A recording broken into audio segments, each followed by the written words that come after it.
नमः संस्कृताय। नमस्कार प्रिय विद्यार्थियों, स्वागत आपका अपने YouTube चैनल समर्पण संस्कृत क्लासेस पर।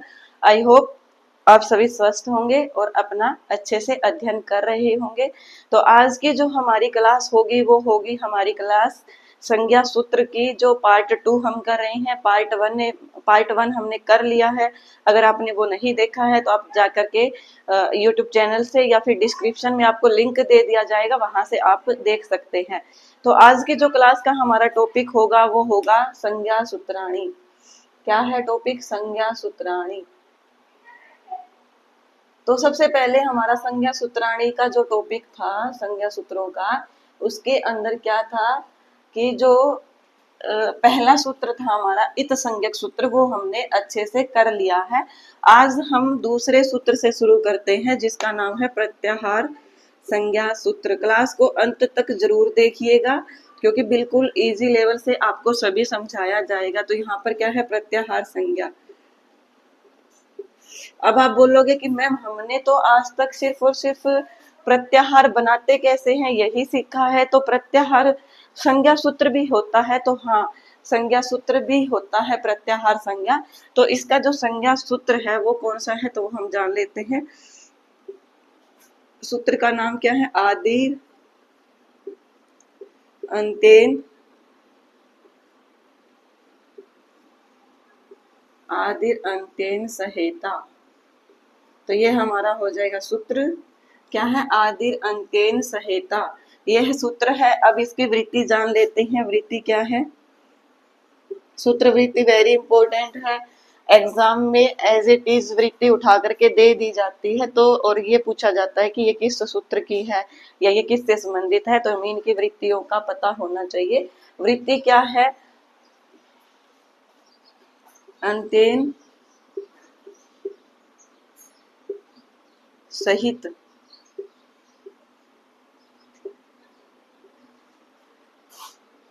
अंतेन सहित आदिर मध्यगानाम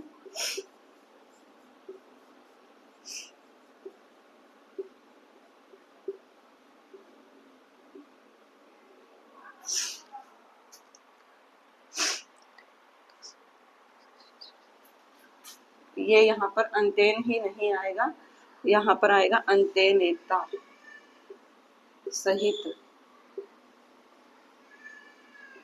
आदिर मध्यगानाम स्वस्य च संज्ञासात्। स्वस्य च संज्ञा सात।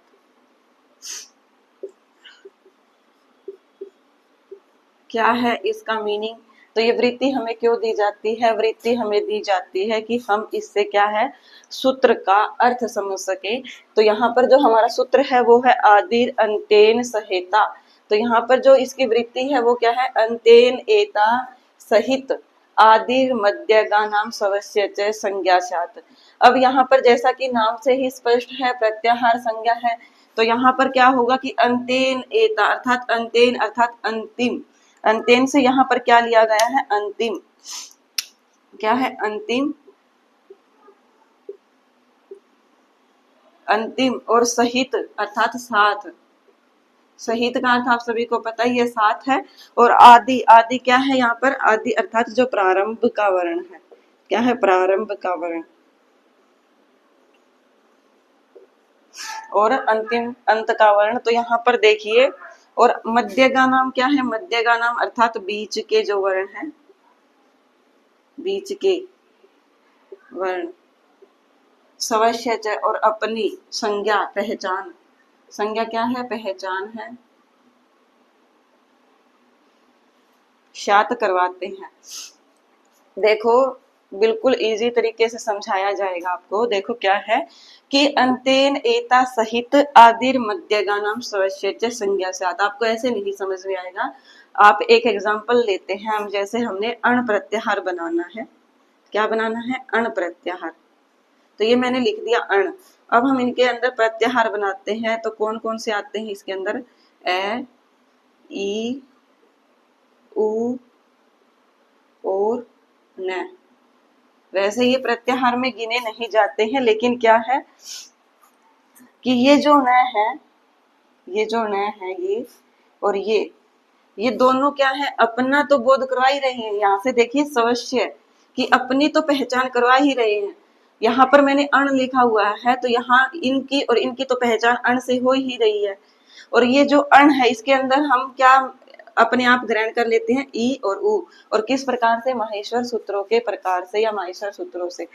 देखो क्या कहा गया है इसके अंदर कि अंतिम वर्ण हमारा न हो जाता है, तो ये हमारा अंतिम हो गया न। और जो प्रारंभ का वर्ण है वो हमारा क्या हो जाता है, अ हो जाता है, और ये हमारा प्रारंभ का। तो इसमें कहा गया है कि ये जो अंतिम वर्ण है और शुरुआत का जो वर्ण है ना, ये दोनों मिल करके अपनी पहचान करवाते हैं, और अपने साथ वाले जो बीच में उनके बीच में अक्षर आते हैं उनकी भी पहचान कराते हैं। जैसे हमने यहाँ पर मैंने बनाया इक प्रत्यय बनाया, मैंने यहाँ पर सॉरी इक प्रत्याहार बनाया। तो यहाँ पर देख सकते हो आप सभी, जब मैं इक प्रत्याहार बनाना शुरू करती हूँ तो इक में क्या क्या आता है, ई उ सॉरी ए ई उ, तो यहाँ पर उ आएगा, री लरी, और इसके बाद में आप सभी को पता है कि अंत में क्या आता है, कै।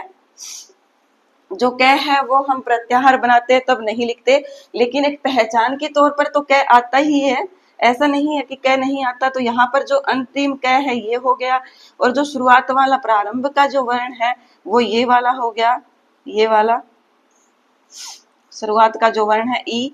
तो ये ई और ये कै मिल करके किसका बोध करवा रहे हैं, मध्य का नाम, बीच में आने वाले का, और स्वश्य अपने आप का भी।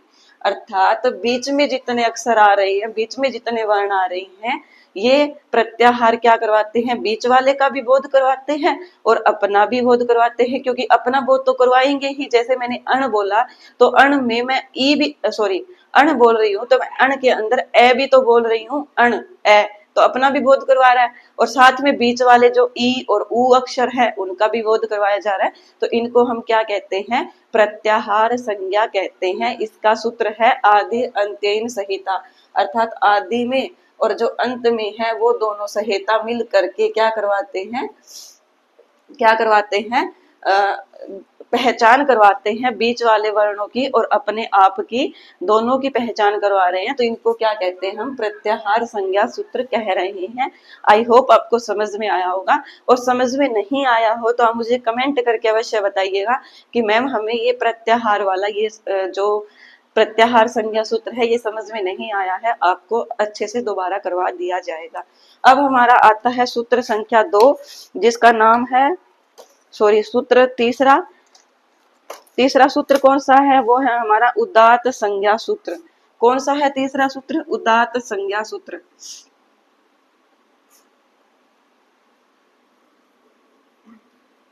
उदात्त संज्ञा सूत्र हमने पहले भी पढ़ा है, आपको याद हो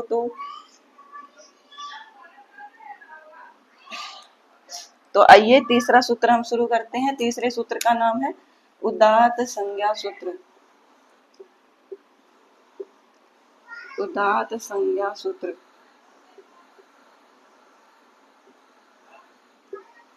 तो सबसे पहले तो आप सभी को ये पता होना चाहिए कि जो ये उदात्त संज्ञा सूत्र है इसका कोई चिन्ह नहीं होता है। क्या नहीं होता, कोई चिन्ह नहीं होता, कोई भी चिन्ह नहीं होता इसका, ये आप अच्छे से याद रखोगे।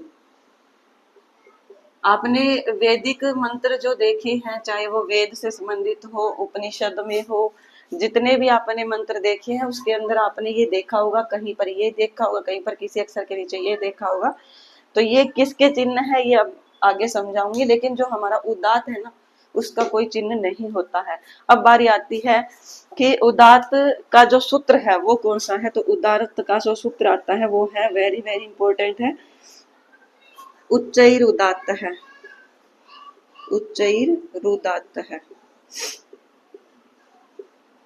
आप लिखते चलिएगा साथ साथ में, उच्चैर उदात्त है। तो ये हमारा उदात्त का सूत्र है, अर्थात जो ऊंचा बोला जाता है। इसकी वृत्ति समझते हैं, फिर आपको अच्छे से समझ में आएगा कि वृत्ति क्या है और इसका अर्थ क्या है। तो ताल्व आदिषु सभागेषु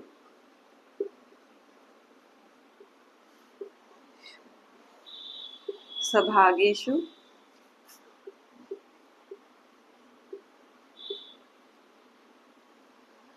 स्थानेषु ऊर्ध्वभागे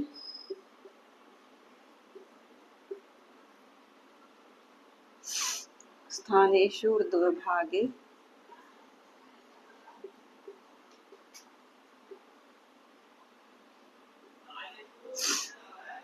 स्थानेषु ऊर्ध्वभागे भागो होगा यहाँ पर निष्पन्नो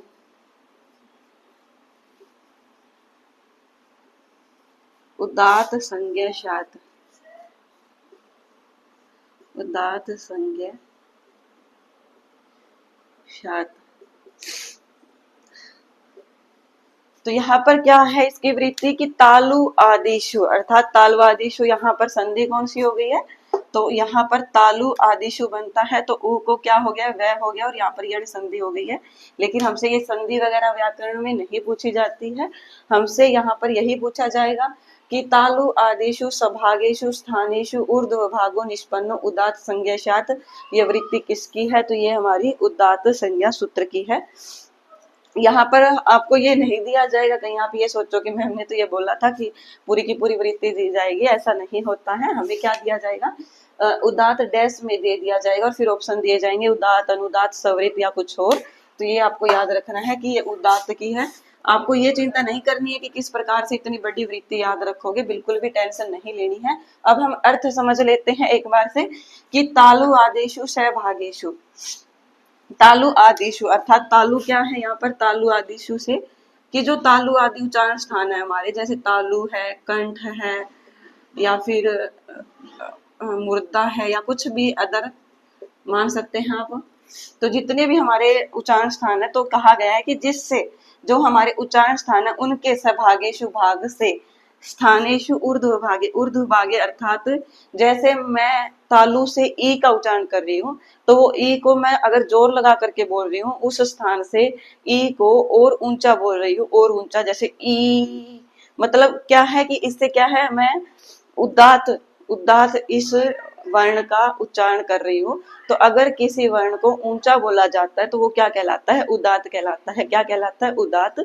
तो उदात्त क्या होगा हमारा कि ऊर्ध्वभागे। अगर आपको वैसे याद नहीं रहता है तो सिर्फ और सिर्फ आपको ये नाम याद रखना है। इस नाम का मीनिंग ही आप जान सकते हैं, ऊपर या फिर ऊंचा भी हम इसको बोल सकते हैं, ऊंचा। तो ये हमारा क्या हो जाएगा, ऊर्ध्व अर्थात जो ऊंचा बोला जाता है, और वो क्या बोला जाता है, उच्चैर उदात्त है, अर्थात उदात्त सूत्र हमारा होगा, सॉरी उदात्त जो है वो हमारा उदात्त संज्ञा होगा। बिल्कुल इजी सी है कि जो निष्पन्न अर्थात तालु आदि के ऐसे भाग जो हमारे स्थान है, जैसे तालु है, कंठ है, मुर्दा है, ऐसे स्थानों से जो ऊंचा बोला जाता है, जो ऊंचा उत्पन्न होता है, उसको हम क्या बोलते हैं, उदात्त संज्ञा बोलते हैं। इसके बाद है हमारा अनुदात्त, जो हमारा चौथा संज्ञा सूत्र आता है। और आप कमेंट करके भी अवश्य बताइएगा कि क्लास कैसी लगी। ना समझ आए तब भी बताना, समझ आए तब भी बताना, अच्छी लगी तब भी बताना, और प्लीज शेयर कर दिया करो। मैं आप सबके लिए इतनी मेहनत कर रही हूँ तो आप भी एक काम तो कर ही सकते हो, क्लास को शेयर तो कर ही दिया करो।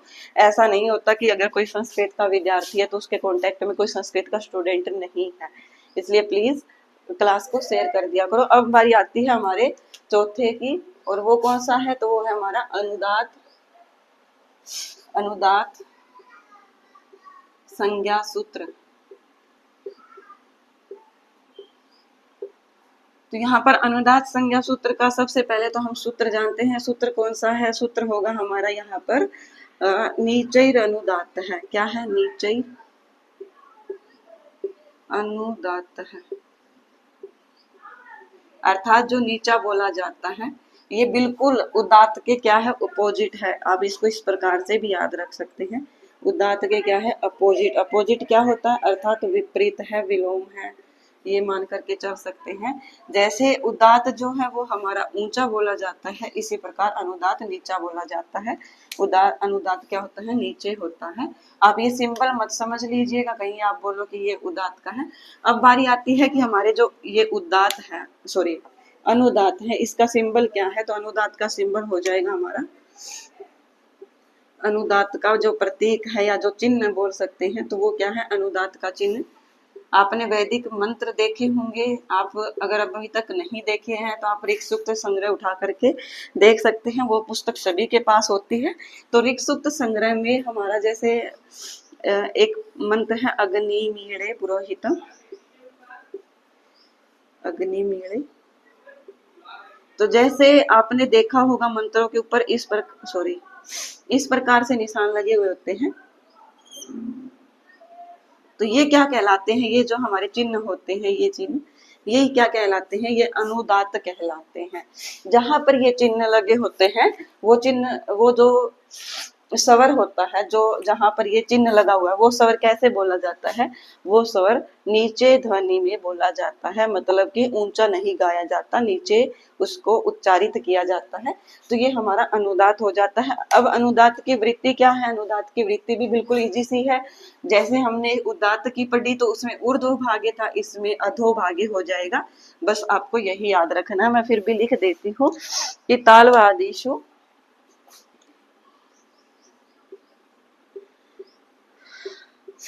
तालवादिषु सभागेषु तालवादेषु सभागेषु तालवादेषु सभागेषु स्थानेषु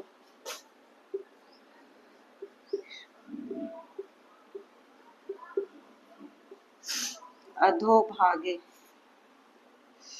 क्या होगा यहाँ पर, स्थानेषु स्व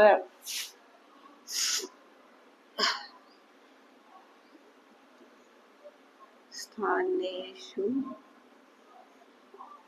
अधोभागे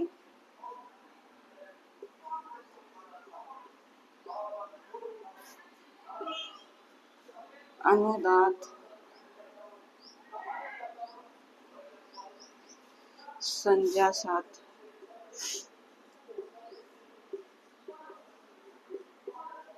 क्या हो जाएगा, अनुदात संज्ञा हो जाएगा।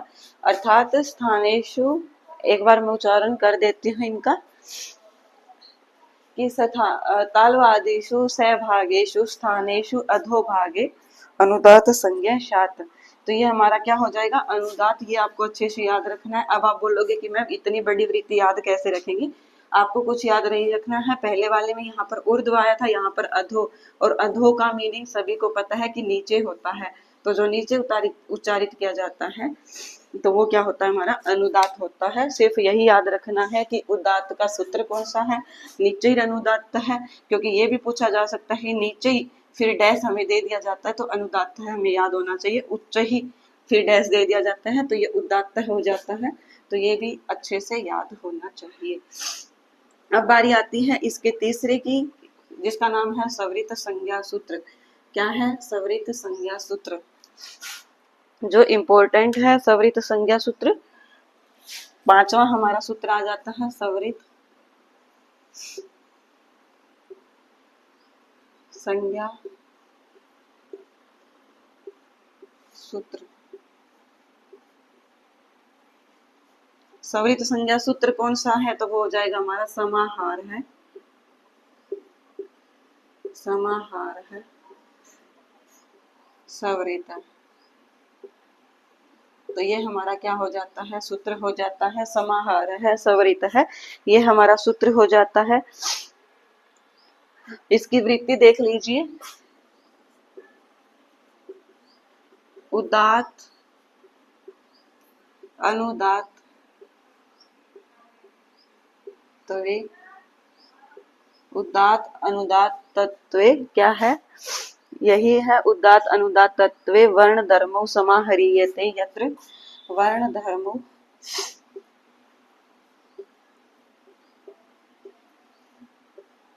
समाहरीयते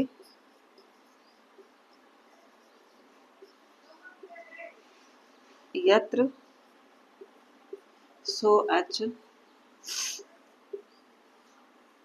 सवरित संज्ञा सात।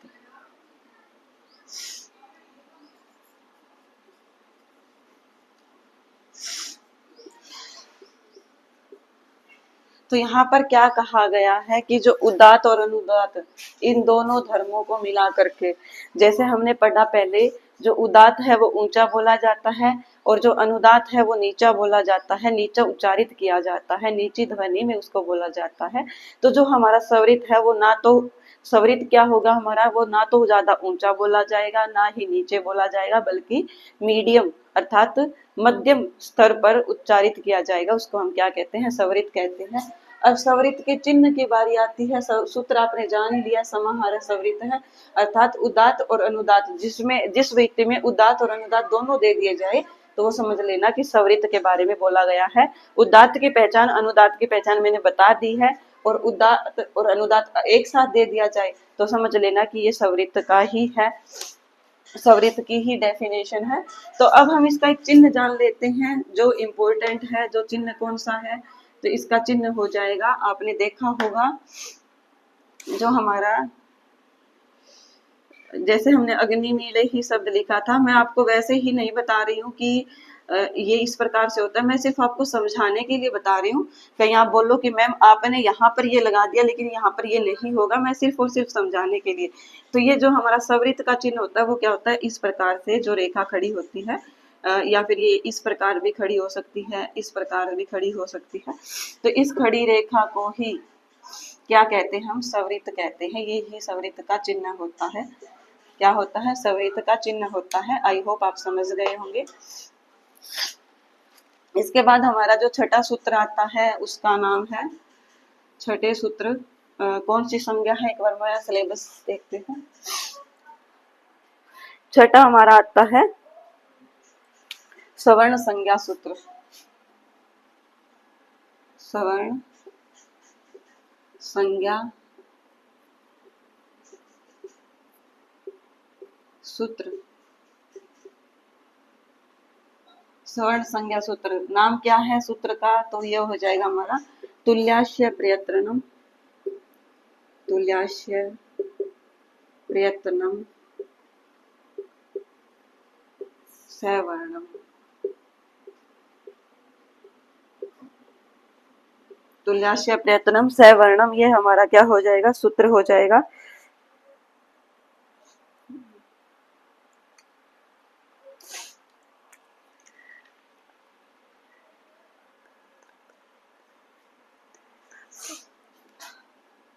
इसकी वृत्ति क्या होगी, हमारी वृत्ति हो जाएगी इसकी ताल आदि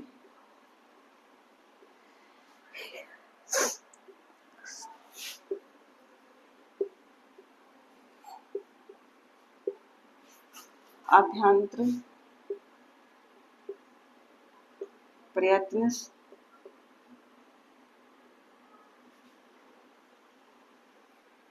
प्रयत्न चेत्य एतद, ये पूरा का पूरा एक नाम है। तालवादी से तालवादी स्थानम अभ्यंतर प्रयत्नश्चेत्य एतद द्रव्यम यस्य येन तुल्यम, द्रव्यम यस्य येन तुल्यम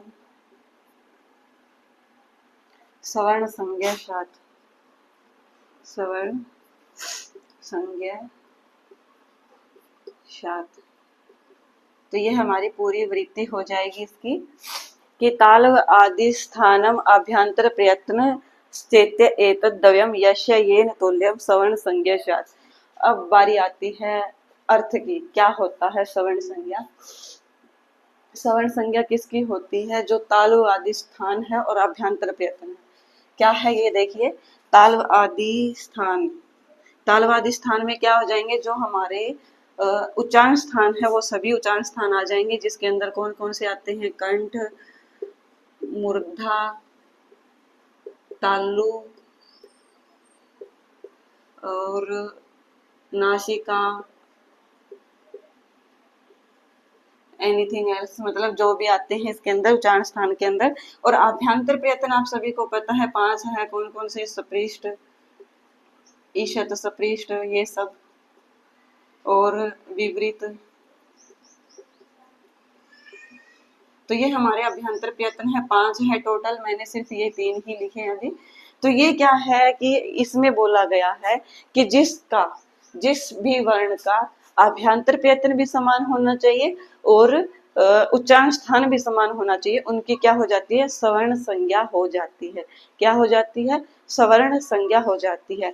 अब आपको मैं समझाती हूँ एक एग्जाम्पल के माध्यम से। जैसे मान लीजिए मेरे पास है ये कै, मान लीजिए यहाँ पर कै, तो यहाँ पर क्या हो जाएगा, हमारा कै जो है, कै हमारा क्या कहलाता है, कै हमारा हो जाता है कंठ, अकुह विसर्जनीय नाम कंठ है, से कंठ हो जाता है।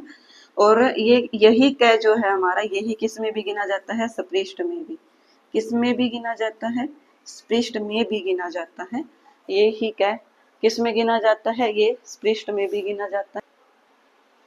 तो इन दोनों की क्या हो जाती है हमारी, इन दोनों की हो जाती है कंठ की और सपृष्ठ की, ये जो दोनों हैं इनकी क्या हो जाती है, सवर्ण संज्ञा हो जाती है। क्या हो जाती है, सवर्ण संज्ञा हो जाती है, सवर्ण संज्ञा हो जाती है। और इसी प्रकार से जैसे यहाँ पर कै की बजाय हम कवर्ग भी लिख सकते हैं, तो कवर्ग की गणना भी सपृष्ठ में की जाती है, कवर्ग, और कवर्ग की गणना भी स्पृष्ट में की जाती है, क्योंकि कै से मै तक और कंठ के अंदर भी कवर्ग आता है। तो ये जो हमारा कवर्ग हो जाएगा, ये क्या हो जाएगा, सवर्ण संज्ञा इनकी हो जाएगी। क्या हो जाएगी, सवर्ण संज्ञा इनकी हो जाती है। तो इन्हीं को हम क्या बोलते हैं, सवर्ण संज्ञा बोलते हैं। अर्थात जिनका तालु आदेश, अर्थात जो भी हमारे उच्चारण स्थान है वो, और जो भी हमारे प्रयत्न है, अभ्यंतर प्रयत्न है, सिर्फ बाह्य प्रयत्न हमें नहीं गिनने हैं, जो भी हमारे अभ्यंतर प्रयत्न है वो दोनों मिल करके अगर एक साथ हो तो वो इनकी क्या हो जाती है, सवर्ण संज्ञा हो जाती है। आई होप आपको समझ में आया होगा। अब हमारा आगे का सूत्र आता है जो है संयोग संज्ञा सूत्र। 7वां सूत्र क्या है, संयोग संज्ञा सूत्र।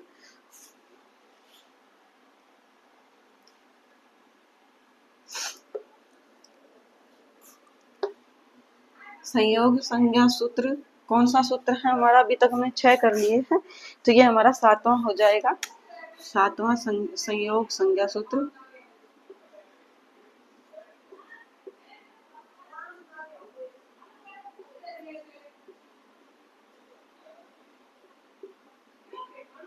संयोग सूत्र कौन सा है, तो वो हमारा हलो अनंतरा संयोग है। क्या है, हलो अनंतरा,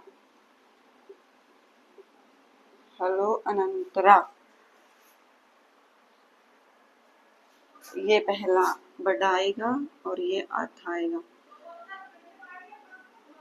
हलो अनंतरा संयोग है। तो ये हमारा क्या है, सूत्र है, हलो अनंतरा संयोग है। अनंतरा क्या है यहाँ पर, अर्थात बीच में,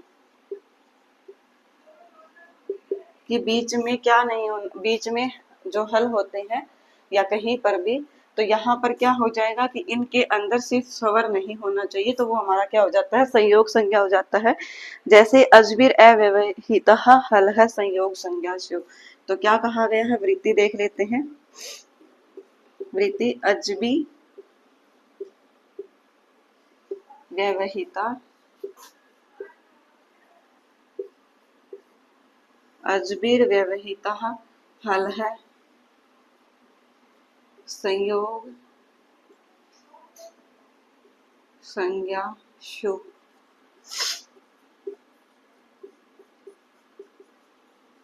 वेरी वेरी इंपॉर्टेंट है कि जो संयोग संज्ञा होती है किन की होती है, मैं आपको बताती हूँ। जैसे यहाँ पर क्या कहा गया है, अज शब्द से क्या लिया गया है, अज का मतलब है अर्थात अच, अज से क्या है, अर्थात अच। और अच में कौन कौन से अक्षर आते हैं, तो अच में हमारे सभी स्वर आते हैं, आप सभी को पता है। अच में हमारे क्या आते हैं, सभी स्वर आते हैं। माहेश्वर सूत्रों के अनुसार हमारे जो स्वर है वो 9 है। तो अच के अंदर हमारे सभी स्वर आते हैं, स्वरों की गणना की जाती है। तो यहाँ पर क्या कहा गया है कि अजबी अर्थात स्वरों की अव्यवहिता, अर्थात कोई व्यवधान नहीं होना चाहिए, कि बीच में जो है कोई भी स्वर नहीं होना चाहिए। अगर स्वर होगा तो वो पूर्ण जो बन जाएगा, तो उसकी कोई संयोग संज्ञा नहीं होती है। लेकिन मैं आपको बता देती हूँ, जैसे हम एग्जाम्पल यही उठा लेते हैं, अजबीर अव्यवहिता का ही एग्जाम्पल उठा लेते हैं हम।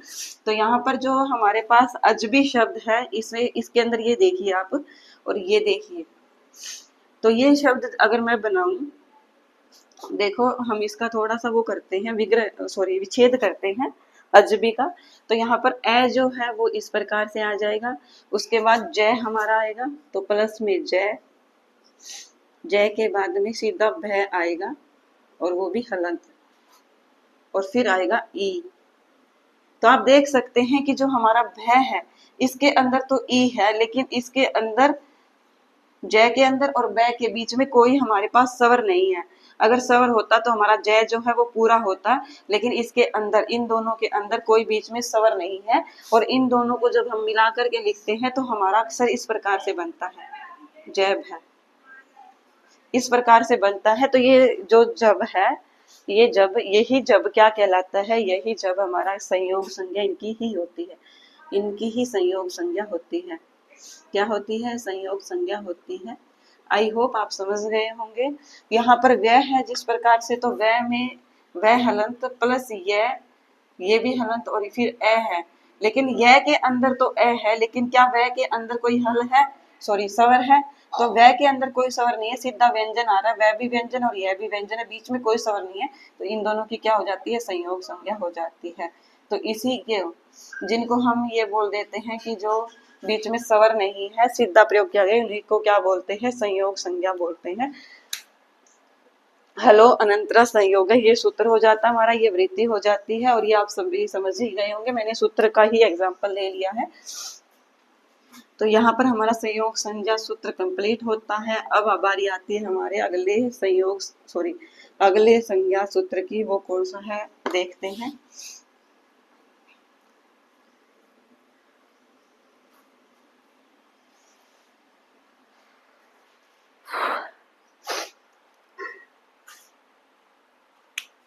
अब आता है हमारा 8वां, जिसका नाम है पद संज्ञा सूत्र। क्या है? पद संज्ञा सूत्र। सूत्र कौन सा है? तो पद संज्ञा सूत्र है हमारा सुप्ति गंतम पदम। क्या है?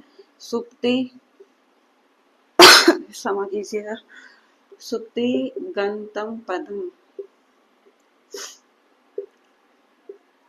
अर्थात जो सुप है और तिंग है, उनकी क्या होती है? पद संज्ञा होती है। अब आप बोलोगे कि मैम सुप और तिंग क्या होते हैं? तो आप सभी ने शब्द रूप सुने होंगे, राम है, रामऊ, रामः। तो यहाँ पर जो राम है शब्द बन जाता है ना, राम है, ये शब्द राम है ऐसे ही नहीं बनता है। राम है शब्द को बनाने के लिए हमें क्या करना पड़ता है? बहुत से सूत्र लगाने पड़ते हैं, और उसमें सूत्रों में सबसे पहले हमारा जो सूत्र लगता है वो लगता है राम प्लस सु। क्या लगता है? राम प्लस सु। तो ये जो सूत्र है ये क्या कहलाते हैं? जो शब्द रूप के साथ जुड़ते हैं उनको हम सुप प्रत्यय कहते हैं, और जो धातु रूप के साथ जुड़ते हैं उनको हम तिंग प्रत्यय कहते हैं। ये हम एक क्लास में और एक क्लास बनाएंगे, अलग से उनमें चर्चा करेंगे, सिर्फ आपको यही याद रखना है। तो वो सूत्र हमारे टोटल शब्द रूप से रिलेटेड हमारे टोटल सूत्र होते हैं 21 सूत्र होते हैं, 21 प्रत्यय बोला जाता है इनको, प्रत्यय 21 प्रत्यय होते हैं, क्योंकि प्रत्यय आप सभी को पता है अंत में जुड़ते हैं, तो ये हमारे 21 होते हैं। और धातु के साथ जो जुड़ते हैं, जैसे भू धातु है, भू धातु के साथ तिप प्रत्यय अगर हम जोड़ते हैं तो ये तिप प्रत्यय हमारा क्या हो जाता है? ये हमारे तिंग हो जाते हैं। तो ये तिंग, इनको ये टोटल कितने होते हैं? तो ये होते हैं टोटल 18 प्रत्यय। इनको मैं आपको एक क्लास में बता दूंगी कि कौन से 21 प्रत्यय जो हमारे शब्द रूप के साथ जुड़ते हैं वो है, और कौन से हमारे 18 प्रत्यय जो धातु रूप के साथ जुड़ते हैं वो होते हैं। या फिर हम कल की ही ये क्लास रख लेंगे जिसमें हम सुप शब्द रूप के जो प्रत्यय होते हैं उनको याद करेंगे, और जो 18 धातु रूप के जो प्रत्यय होते हैं उनको अच्छे से याद करेंगे। तो पहले अब हम सिर्फ यही समझते हैं कि जो सुप होते हैं और तिंग होते हैं उनकी क्या होती है? पद संज्ञा होती है। जैसे राम प्लस सु मिला करके आगे की प्रक्रिया करके जब राम है शब्द सिद्ध हो जाता है ना, राम है, तो ये जो राम है ना, ये क्या बन जाता है? पद बन जाता है। क्या बन जाता है? पद बन जाता है। पद बन जाता है और इसी पद को क्या कहते हैं, पद संज्ञा सूत्र, अर्थात इसकी पद संज्ञा हो चुकी है राम शब्द की। तो ये सुप और तिंग की क्या होती है, पद संज्ञा होती है, किसी और की नहीं होती है। तो ये आपको अच्छे से पता होना चाहिए। तिंग क्या है हमारा, जो धातुओं के साथ जुड़ता है, और सुप क्या है, जो शब्द रूपों के साथ जुड़ता है। तो आप इसको अच्छे से याद रखोगे। कल की क्लास में मैं आपको बता दूंगी कि सुप और तिंग जो धातु है वो कौन, सॉरी प्रत्यय है वो कौन कौन से हैं। अब बारी आती है हमारा जो अंतिम है, संहिता संज्ञा सूत्र, वेरी इंपॉर्टेंट। 9वां सूत्र है हमारा संहिता संज्ञा सूत्र।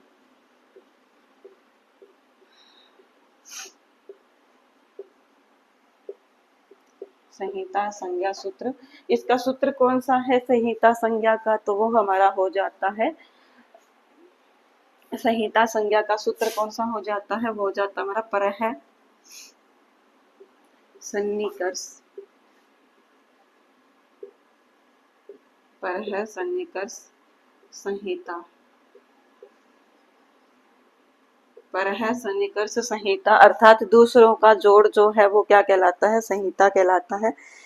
तो यहाँ पर इसकी जो वृत्ति है वो क्या हो जाती है, वृत्ति है वर्णानाम अतिशयितम, वर्णानाम अतिशयितम सन्निधि संहिता संज्ञाशात, क्या है संहिता संज्ञाशात,